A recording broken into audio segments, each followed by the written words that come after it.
مدینہ شریف میں جب رسول پاک صلی اللہ علیہ وسلم تشریف لائے تو آپ 17 مہینے بیت المقدس کی طرف منہ کر کے نماز پڑھتے رہے۔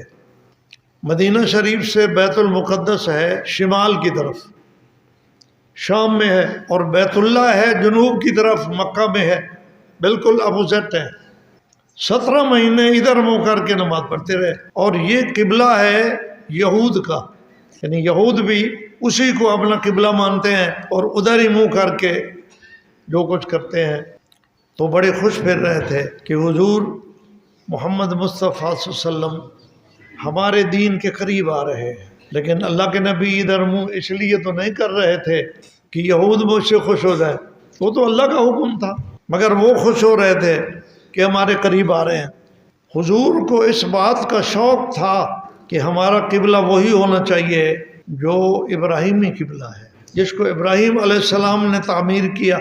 اس کی بہت وجوہات ہیں، ایک وجہ یہ بھی ہے کہ ہمارے دادے نے تعمیر کیا، دوسرا آپ عالمی نبی ہیں، اور یہ جو بیت اللہ شریف ہے جہاں بنا ہوا ہے یہ پورے عالم کا وسط ہے۔ پرکار رکھ کے جو دائرہ دیا جاتا ہے، یہ جہاں پرکار رکھی جاتی ہے یہ وہی جگہ ہے بیت اللہ۔ تو ایسی جگہ سے رحمت کی شعائیں تقسیم ہوتی ہے جو بالکل درمیان میں ہو تاکہ ہر طرف برابر جائیں، وہی بلب لگایا جاتا ہے نا تاکہ ہر طرف روشنی برابر جائے۔ آپ کو شوق تھا کہ ہمارا کعبہ بیت اللہ ہو جو مکہ میں ہے، لیکن اللہ کا حکم مان کر منہ ادھر کر کے نمازیں پڑھتے تھے۔ مسجدوں کے قبلے بھی ادھر، محراب بھی ادھر بنے ہوئے تھے۔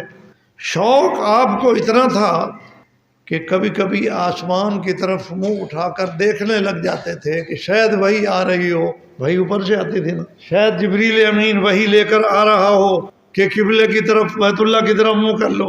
یہ قرآن نے ہمیں بتایا ہے، یہ کوئی ایسے ڈھیلی ڈھالی بات نہیں ہے۔ قد نرا تقلب وجہک فی السماء، محبوب ہم آپ کا آسمان کی طرف بار بار دیکھنا دیکھ رہے ہیں۔ قد نرا تقلب وجہک، آپ جو چہرہ بار بار آسمان کی طرف کرتے ہیں ہم دیکھ رہے ہیں۔ ساتھ ہی تسلی دے دی کہ ان قریب ہم آپ کو وہ حکم دینے والے ہیں جس سے آپ خوش ہو جائیں۔ فَلَنُوَلِّيَنَّكَ قِبْلَةً تَرْضَاهَا، جس کو آپ چاہتے ہیں وہ ہو جائے گا۔ بعد میں پھر حکم آیا، یہاں تسلی دی گئی۔ تو اس سے شوق معلوم ہوتا ہے کہ اللہ کے نبی کا شوق کتنا تھا کہ ہمارا کعبہ بیت اللہ ہو۔ چنانچہ اللہ تعالیٰ نے ایک دن عین اس وقت حکم نازل کر دیا، اس کی حکمتیں تو وہ خود ہی جانتا ہے۔ جب آپ ایک مسجد میں، مسجد نبوی کے علاوہ ایک محلے میں آپ گئے ہوئے تھے ایک بوڑھی اماں کو ملنے کے لیے، جو پرانی بوڑھیاں تھیں، آپ ان کا بہت احترام کرتے تھے۔ آپ نماز پڑھا رہے تھے مسجد میں، وہی محلے میں، زور کی نماز کی 2 رکعتیں پڑھ لی تھی، 2 باقی تھیں، تو جبریل نے درمیان میں آ کے بتایا کہ حضور آئندہ آپ کا قبلہ بیت اللہ ہے۔ اللہ تعالیٰ آگے پیچھے بھی بتا سکتے تھے، لیکن ہر چیز میں حکمتیں ہوتی ہیں، وہ آپ کو ابھی نہیں بتانی چونکہ ہمارا یہ موضوع نہیں ہے۔ اللہ کے نبی اپنے رب کے حکم کے پابند کتنے ہیں۔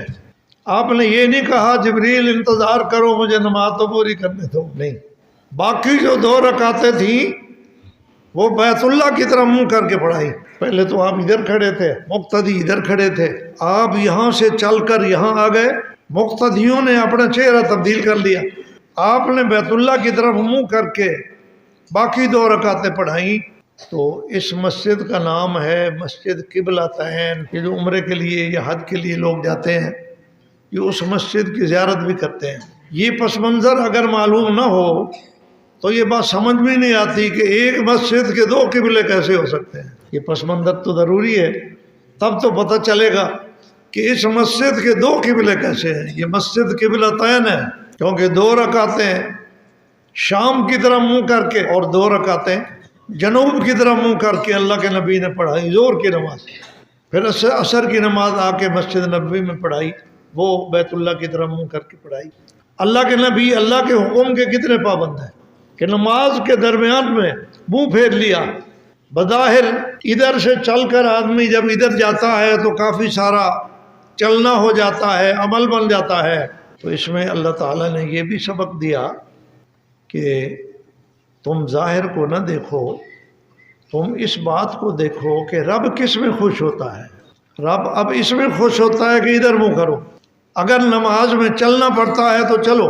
صبح کی نماز مسجد قباء میں صحابہ پڑھ رہے تھے دوسرے دن، ان کو کسی آدمی نے نماز کے درمیان میں بتایا کہ بھائی قبلہ ہمارا بیت اللہ ہو چکا ہے، تو انہوں نے بھی اپنا منہ بیت اللہ کی طرف پھیر دیا۔ اللہ کے نبی نے جیسے اللہ کے حکم کی تعمیل میں دیر نہیں کی، نبی کے صحابہ نے بھی نبی کے حکم میں تعمیل میں دیر نہیں کی کہ پتہ نہیں کون ہے جو باہر کہہ رہا ہے، جاؤ پہلے تحقیق کرو، حضور سے پوچھ کے آؤ۔ انہوں نے بھی اپنا چہرہ پھیر دیا، دیر نہیں کی۔ تو اس کے بعد مسلمانوں کا قبلہ ہو گیا بیت اللہ، تو یہود نے شور مچا دیا۔ یہودی سازشی بڑے ہیں، بڑا شور مچایا کہ دیکھو جی کبھی کہیں منہ کرتے ہیں، کبھی کہیں منہ کرتے ہیں، پہلے قبلہ ان کا ادھر تھا، اب قبلہ ان کا ادھر آگے ہو گیا ہے۔ مدینے کی سرزمین کو شور سے بھر دیا، جہاں بیٹھتے ہیں تبصرہ کرتے ہیں، جہاں چار آدمی بیٹھتے ہیں بات شروع کر دیتے ہیں کہ دیکھو جی ان کا حال، ان کا تو قبلہ ہی کوئی نہیں متعین ہو رہا۔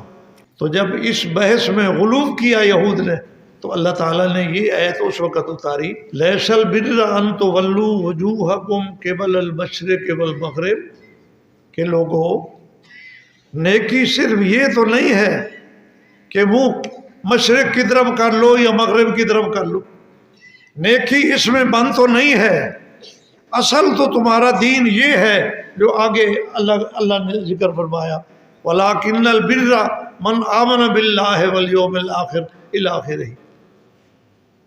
دین تو یہ ہے، اس پہ چلو۔